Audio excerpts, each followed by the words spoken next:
सच्ची क्राइम कहानी पर आपका स्वागत है। बिना किसी देरी के सीधे कहानी पर आते हैं। क्या आप यकीन करेंगे कि एक छोटे से कस्बे की शांत गलियों में जन्मा एक साधारण सा लड़का एक दिन पूरे बिहार की राजनीति का सबसे बड़ा चेहरा बन जाएगा। बात है 1 मार्च 1951 की। जगह बख्तियारपुर का छोटा सा गांव कल्याण बिघा। यहाँ एक साधारण परिवार में जन्म हुआ नीतीश कुमार का। घर में कोई शाही ठाट बाट नहीं था, न ही कोई बड़ी राजनीतिक विरासत। उनके पिता एक स्वतंत्रता सेनानी थे, जिनके अंदर देश के लिए कुछ करने का जज्बा था, और शायद वही जज्बा धीरे धीरे बेटे के अंदर भी उतर रहा था। माँ एक गृहिणी थी, जो सादगी और संस्कारों से भरा माहौल बनाकर रखती थी। घर में पैसे ज्यादा नहीं थे, लेकिन सोच बड़ी थी। छोटे से नीतीश दूसरे बच्चों की तरह खेलते भी थे, लेकिन उनके अंदर एक अलग सी गंभीरता थी। वो चीजों को सिर्फ देखते नहीं थे, उन्हें समझने की कोशिश करते थे। गांव की टूटी सड़कें, बिजली की कमी, लोगों की परेशानियां, ये सब उनके छोटे से मन में सवाल बनकर बैठते जा रहे थे। आखिर ऐसा क्यों है? क्या इसे बदला नहीं जा सकता? समय बीतता गया और यही सवाल धीरे धीरे उनके अंदर एक सपना बन गया। एक ऐसा सपना जो सिर्फ अपने लिए नहीं था, बल्कि पूरे समाज के लिए था। स्कूल के दिनों में ही नीतीश पढ़ाई में काफी अच्छे माने जाते थे।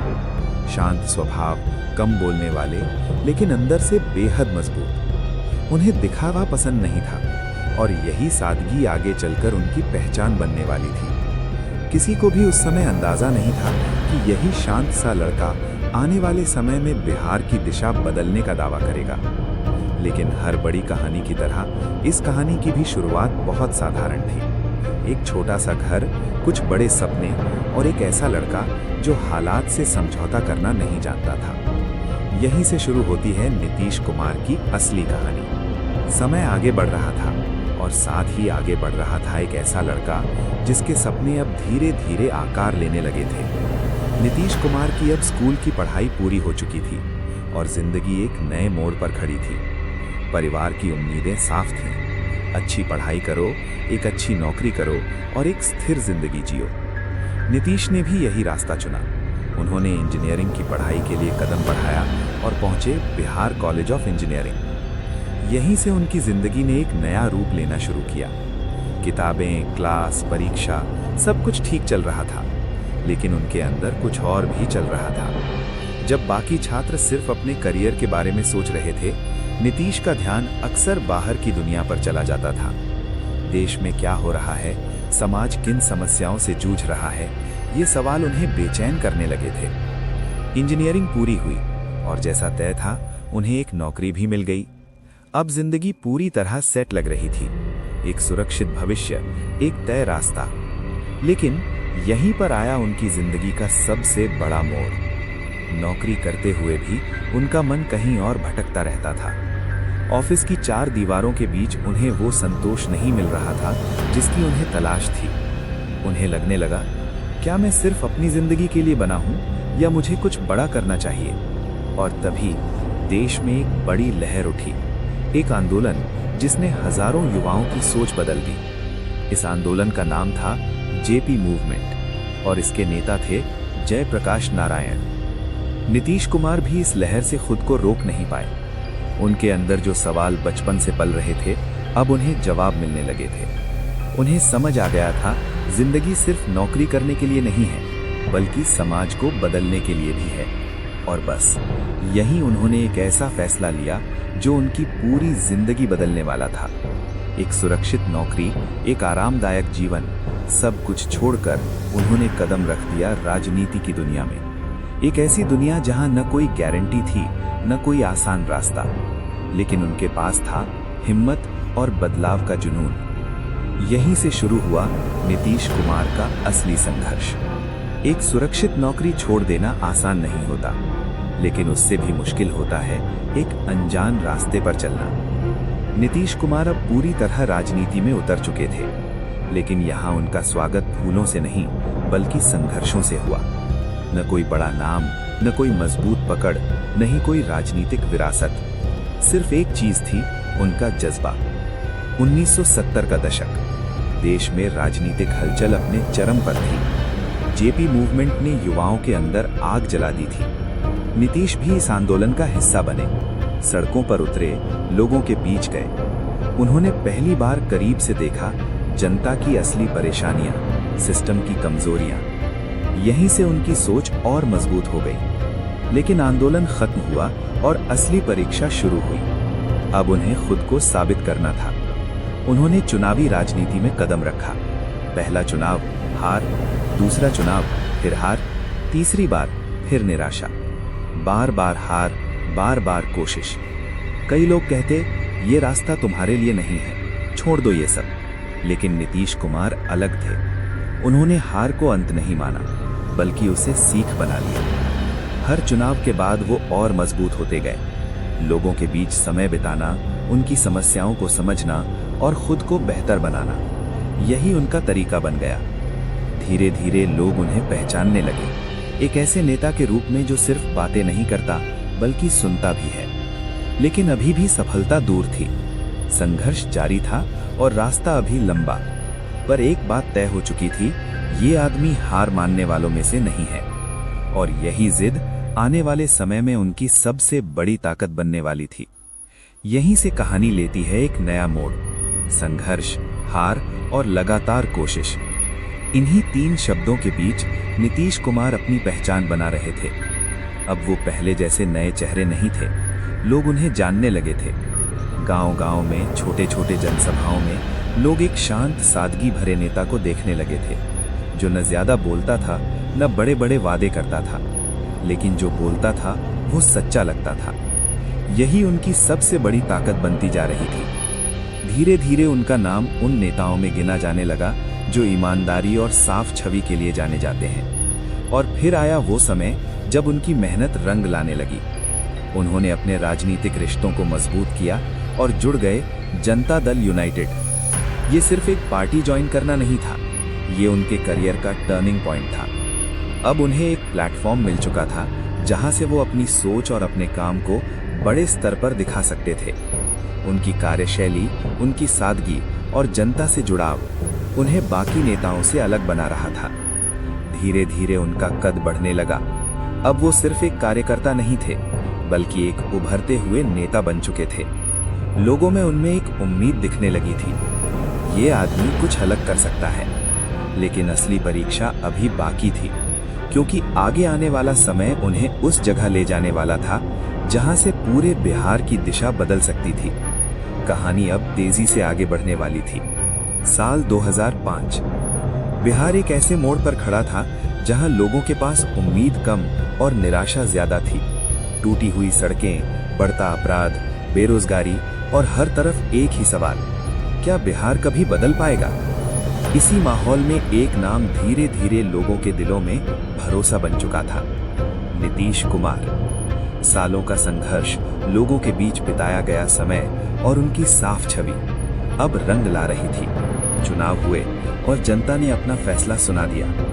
नीतीश कुमार बने बिहार के मुख्यमंत्री। लेकिन ये जीत जितनी बड़ी थी, उससे कहीं ज्यादा बड़ी थी जिम्मेदारी, क्योंकि उन्हें मिला था एक ऐसा बिहार जो समस्याओं से घिरा हुआ था।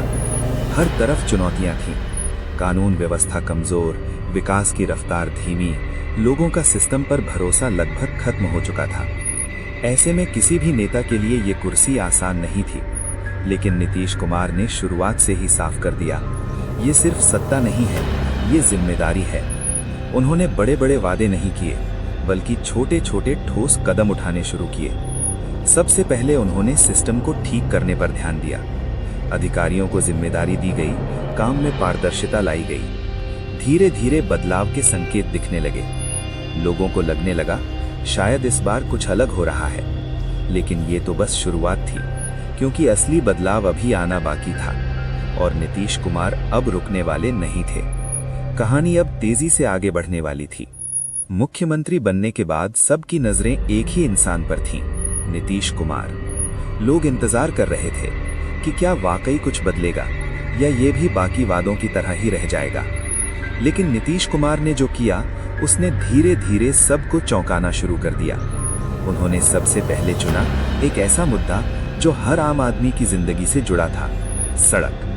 क्योंकि उन्होंने समझ लिया था, अगर सड़क नहीं तो विकास भी नहीं। उस समय बिहार के कई गांव ऐसे थे जहां पहुंचना ही एक चुनौती था। बारिश में रास्ते टूट जाते, एम्बुलेंस तक नहीं पहुंच पाती, बच्चों का स्कूल जाना मुश्किल हो जाता। ये सिर्फ सड़क की समस्या नहीं थी, ये पूरे सिस्टम की कमजोरी थी। और यहीं से शुरू हुआ एक बड़ा बदलाव। हजारों किलोमीटर सड़कों का निर्माण, पुरानी सड़कों की मरम्मत, गांवों को शहरों से जोड़ना। धीरे धीरे जो रास्ते कभी कीचड़ से भरे होते थे, वहां अब गाड़ियां चलने लगी। लोगों का समय बचने लगा, व्यापार बढ़ने लगा और जिंदगी आसान होने लगी।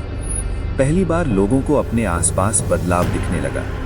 अब तक लोगों ने बदलाव देखना शुरू कर दिया था, लेकिन असली क्रांति अभी बाकी थी। नीतीश कुमार, उन्होंने समझ लिया था कि अगर बिहार को सच में आगे बढ़ाना है तो सिर्फ सड़कें नहीं, बल्कि समाज की बुनियाद बदलनी होगी। और इसकी शुरुआत हुई शिक्षा से। उस समय बिहार में हालात ऐसे थे कि बहुत से बच्चे स्कूल तक नहीं पहुंच पाते थे, और खासकर लड़कियों की पढ़ाई तो और भी मुश्किल थी। इसी समस्या को देखते हुए एक ऐसा कदम उठाया गया जिसने पूरे राज्य की तस्वीर बदलनी शुरू कर दी। साइकिल योजना। लड़कियों को स्कूल जाने के लिए साइकिल दी जाने लगी। और ये सिर्फ एक योजना नहीं थी, ये आज़ादी की शुरुआत थी। पहले जहां दूरी और डर के कारण पढ़ाई रुक जाती थी, अब वही लड़कियां खुद साइकिल चलाकर स्कूल जाने लगी। स्कूलों में नामांकन बढ़ने लगा, गांवों में शिक्षा को लेकर सोच बदलने लगी। माता पिता जो पहले संकोच करते थे, अब गर्व के साथ अपनी बेटियों को पढ़ाने लगे। ये बदलाव धीरे धीरे एक आंदोलन बन गया। और यही नहीं रुका सुधार। पंचायतों में महिलाओं को 50% आरक्षण दिया गया, जिससे गांव की सत्ता में महिलाओं की आवाज शामिल होने लगी। जो महिलाएं कभी घर से बाहर नहीं निकलती थी, वो अब फैसले लेने लगी। समाज में एक नई ऊर्जा आ गई थी। लोग महसूस करने लगे थे, बदलाव सच में हो रहा है। लेकिन हर बड़े बदलाव के साथ चुनौतियां और सवाल भी उठते हैं। और आने वाले समय में एक ऐसा फैसला लिया जाने वाला था जो पूरे देश में चर्चा का विषय बन गया। कहानी अब एक बहुत बड़े और विवादित मोड़ की ओर बढ़ रही थी। समय आगे बढ़ रहा था और बदलाव की इस कहानी में अब एक ऐसा मोड़ आने वाला था जिसने पूरे देश को चौंका दिया। नीतीश कुमार। बिहार में सड़कें बन चुकी थी, शिक्षा में सुधार दिख रहा था, महिलाओं की भागीदारी बढ़ रही थी। लेकिन नीतीश कुमार को लगा कि असली समस्या की जड़ कहीं और भी है। और फिर आया साल 2016, एक ऐसा फैसला जिसने राजनीति में तूफान खड़ा कर दिया। शराबबंदी। उन्होंने लागू किया Bihar prohibition and excise act. पूरा बिहार शराब मुक्त करने का फैसला लिया गया। इस फैसले के पीछे सोच थी परिवारों की आर्थिक स्थिति सुधारना, घरेलू हिंसा कम करना, समाज में स्थिरता लाना। लेकिन यह फैसला आसान नहीं था। कुछ लोगों ने इसका स्वागत किया, कई लोगों ने इसे बहुत बड़ा और कठोर कदम बताया। शराब की बिक्री बंद हो गई, कानून सख्त किया गया और राज्य में नई बहस शुरू हो गई। क्या ये सही कदम है? क्या इससे सच में समाज बदलेगा? लेकिन नीतीश कुमार अपने फैसले पर अडिग रहे। उनका मानना था, कभी कभी बड़े बदलाव के लिए कड़े फैसले जरूरी होते हैं। ये फैसला सिर्फ बिहार की राजनीति नहीं, बल्कि पूरे देश में चर्चा का विषय बन गया। हर तरफ इसी पर बहस होने लगी। लेकिन एक बात साफ थी, उन्होंने जोखिम लेने से कभी डर नहीं रखा। और यही सोच उन्हें बाकी नेताओं से अलग बनाती थी। अब कहानी और भी गहरी होती जा रही थी, क्योंकि राजनीति में फैसले सिर्फ लोकप्रियता नहीं, बल्कि भविष्य भी तय करते हैं। और अगले हिस्से में उनके राजनीतिक सफर के सबसे बड़े उतार चढ़ाव सामने आने वाले थे। अब तक की कहानी में एक बात साफ हो चुकी थी, नीतीश कुमार सिर्फ एक नेता नहीं थे, बल्कि एक ऐसे खिलाड़ी थे जो राजनीति के हर मोड़ को समझते थे। लेकिन राजनीति का खेल सीधा नहीं होता। यहाँ रिश्ते भी बदलते हैं और समीकरण भी। बिहार की राजनीति में उस समय दो बड़े नाम लगातार सामने थे, भारतीय जनता पार्टी, राष्ट्रीय जनता दल। और नीतीश कुमार कभी एक के साथ, कभी दूसरे के साथ। ये बदलाव लोगों को कभी चौंकाता तो कभी सवाल खड़े करता। लेकिन उनके फैसलों के पीछे हमेशा एक सोच रही, बिहार का राजनीतिक संतुलन और शासन की स्थिरता। समय समय पर गठबंधन बदलते रहे, समीकरण बनते बिगड़ते रहे और राजनीति का मैदान लगातार गर्म रहा। कभी वो एक मजबूत गठबंधन के साथ सरकार में आते, तो कभी उससे अलग होकर नया रास्ता चुनते। विपक्ष उन्हें सवालों में घेरता और समर्थक उन्हें रणनीतिक नेता बताते। लेकिन नीतीश कुमार की राजनीति की खास बात ये थी कि वो अक्सर परिस्थितियों के हिसाब से निर्णय लेते थे। उनका मानना था, राजनीति में स्थिरता सिर्फ विचारों से नहीं बल्कि परिस्थितियों से भी आती है। इसी सोच ने उन्हें बार बार सत्ता के केंद्र में बनाए रखा। लेकिन हर फैसले के साथ उनकी छवि भी दो हिस्सों में बंटती गई। कुछ लोग उन्हें प्रैक्टिकल लीडर कहते तो कुछ अवसरवादी राजनीति का उदाहरण मानते। फिर भी एक बात पर सब सहमत थे, वे बिहार की राजनीति के सबसे प्रभावशाली चेहरों में से एक हैं। और अब कहानी अपने अंतिम मोड़ की ओर बढ़ रही थी, जहां सवाल सिर्फ सत्ता का नहीं बल्कि विरासत और भविष्य का था। अब तक की पूरी कहानी ने एक बात साफ कर दी थी, नीतीश कुमार का सफर आसान नहीं था, लेकिन रुकने वाला भी नहीं था। साधारण शुरुआत, संघर्षों से भरा युवा काल, आंदोलनों की आग, चुनावी हारें और फिर सत्ता तक का सफर, हर मोड़ ने उन्हें और मजबूत बनाया। बिहार की राजनीति में वो एक ऐसे नाम बन चुके थे जिसके बिना कोई भी बड़ा समीकरण पूरा नहीं होता। कभी उन्हें विकास पुरुष कहा गया, कभी उनके फैसलों पर सवाल उठे, लेकिन एक बात हमेशा रही, उनका प्रभाव लगातार बना रहा। उन्होंने सड़कें बनाई, शिक्षा में बदलाव लाया, महिलाओं को आगे बढ़ाया और समाज में कई बड़े फैसले लिए। लेकिन कहानी यहाँ खत्म नहीं होती, क्योंकि किसी भी नेता की असली पहचान सिर्फ उनके कामों से नहीं बल्कि जनता की नजरों से भी बनती है। आज भी बिहार एक बदलते हुए राज्य के रूप में देखा जाता है, जहां विकास भी है और चुनौतियां भी हैं। और सवाल अब भी वही है, क्या ये बदलाव पर्याप्त है या अभी सफर अधूरा है? नीतीश कुमार की कहानी हमें ये सिखाती है कि राजनीति सिर्फ सत्ता नहीं बल्कि लगातार चलने वाली एक जिम्मेदारी है, और अंत में निर्णय हमेशा जनता के हाथ में होता है। कहानी खत्म नहीं हुई, बस एक पड़ाव पर रुकी है। कुछ मानते हैं उनके बिना बिहार की राजनीति अधूरी है। समय बदल रहा है, चेहरे बदल रहे हैं और समीकरण भी, लेकिन एक चीज अब भी वैसी ही है, नीतीश कुमार का नाम आज भी हर बड़ी राजनीतिक चर्चा के केंद्र में है। उनकी यात्रा पर लोग अलग अलग राय रखते हैं। कोई उन्हें विकास का प्रतीक मानता है तो कोई उनके फैसलों पर सवाल उठाता है। लेकिन इतिहास एक बात जरूर लिखता है, उन्होंने बिहार की राजनीति को सिर्फ देखा नहीं बल्कि उसे कई बार दिशा भी दी है, और शायद यही किसी भी नेता की सबसे बड़ी पहचान होती है।